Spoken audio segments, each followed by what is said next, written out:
Chers compatriotes, depuis quelques jours, certains cherchent à vérifier des rumeurs qui ont commencé à circuler sur mon état de santé.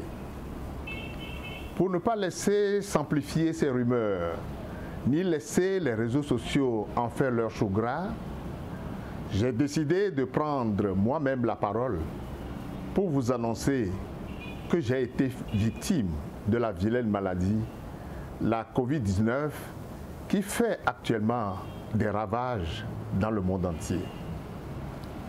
J'ai pris la décision de faire ce témoignage uniquement par souci de renforcer la sensibilisation contre ce virus qui n'épargne personne et contribuer ainsi à sauver des vies. Je voudrais, avant toute chose, rendre gloire à Dieu le magnifique, le tout-puissant, le miséricordieux, l'alpha et l'oméga, pour m'avoir manifesté son amour incommensurable durant les moments ô combien difficiles que j'ai vécus. C'est lui qui guérit et c'est lui qui m'a guéri.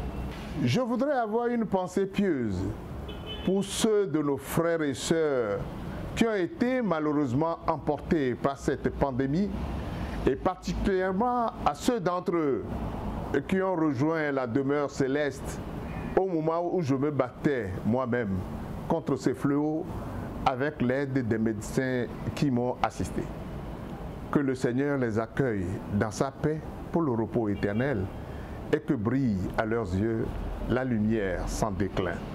Je pense également avec ferveur et prière à nos compatriotes qui demeurent actuellement en souffrance et en isolement dans leurs maisons et dans les hôpitaux.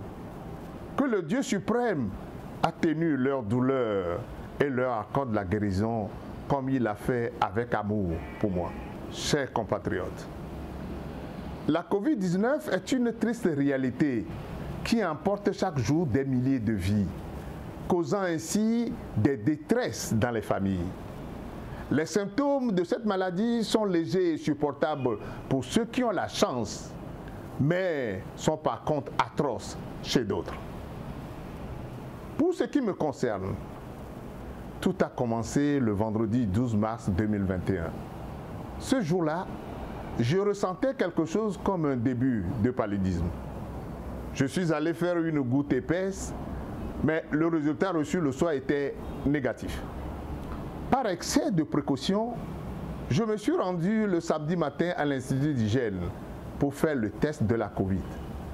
Le dimanche après-midi, le résultat me déclare positif.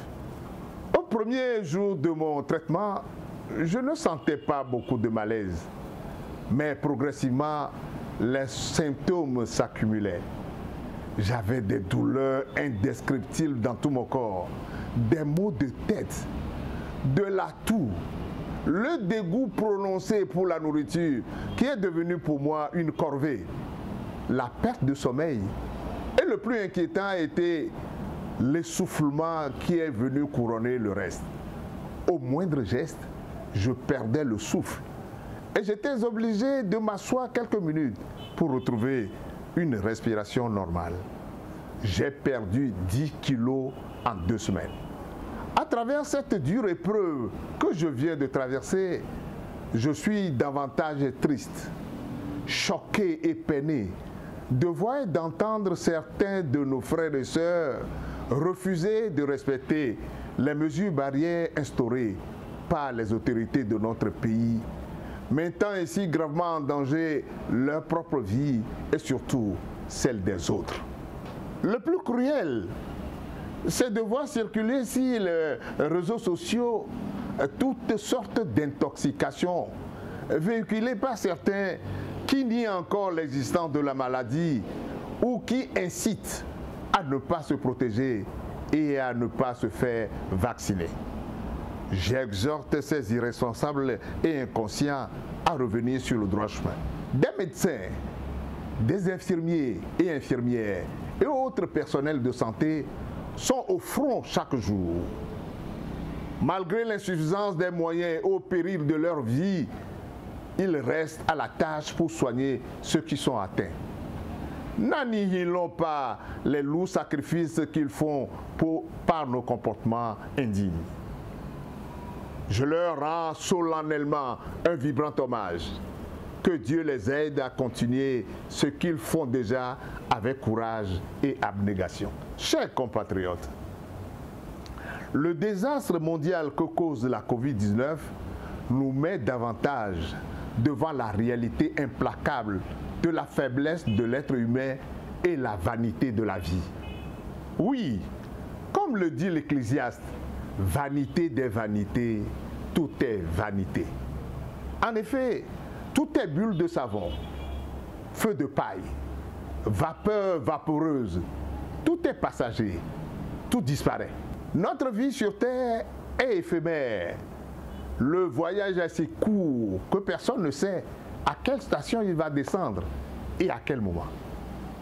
Nous nous réveillons chaque matin et vaquons à nos activités, non pas par mérite personnel, mais uniquement par la volonté et la grâce du Très-Haut. Célébrons donc la vie qui nous a été donnée gratuitement et profitons pleinement de chaque instant de notre parcours terrestre pour notre propre épanouissement et celui des autres, pour ouvrir de nouvelles perspectives pour un avenir plus prospère pour notre pays, au lieu de passer notre temps à ruminer nos rancœurs, à concevoir chaque jour des stratégies pour nous détruire les uns les autres, pour avilir au maximum l'autre par des mensonges et des dénigrements. Jusqu'à quand et pour quelle finalité? La haine et la méchanceté sont une prison. La haine et la méchanceté sont un poison. La haine et la méchanceté ne construisent rien. Au contraire, elles consument lentement mais sûrement tous ceux qui en font leur arme. En cette période de Pâques, que l'agneau immolé par la cruauté des hommes nous aide à nous relever et à faire la paix avec nous-mêmes et avec nos frères. Je voudrais terminer mon témoignage en remerciant très sincèrement mon épouse, mes enfants, mes frères et sœurs pour leur amour et leur soutien qui m'ont aidé à tenir et à triompher de la pandémie. Je n'oublie pas les médecins et infirmiers, spécialement Dr Amaglo, Dr Tetegan de la clinique Le Printemps, l'infirmier d'État Kamassa qui m'ont apporté leur brave assistance pour me sortir de la catastrophe. Chers compatriotes, la victoire sur cette méchante pandémie passe d'abord et avant tout par notre propre autodiscipline. La vie ne vaut rien, mais rien ne vaut la vie. Le respect des mesures barrières édictées par le gouvernement dans le cadre de la riposte contre la Covid-19 nous aidera à coup sûr à triompher de cette maladie.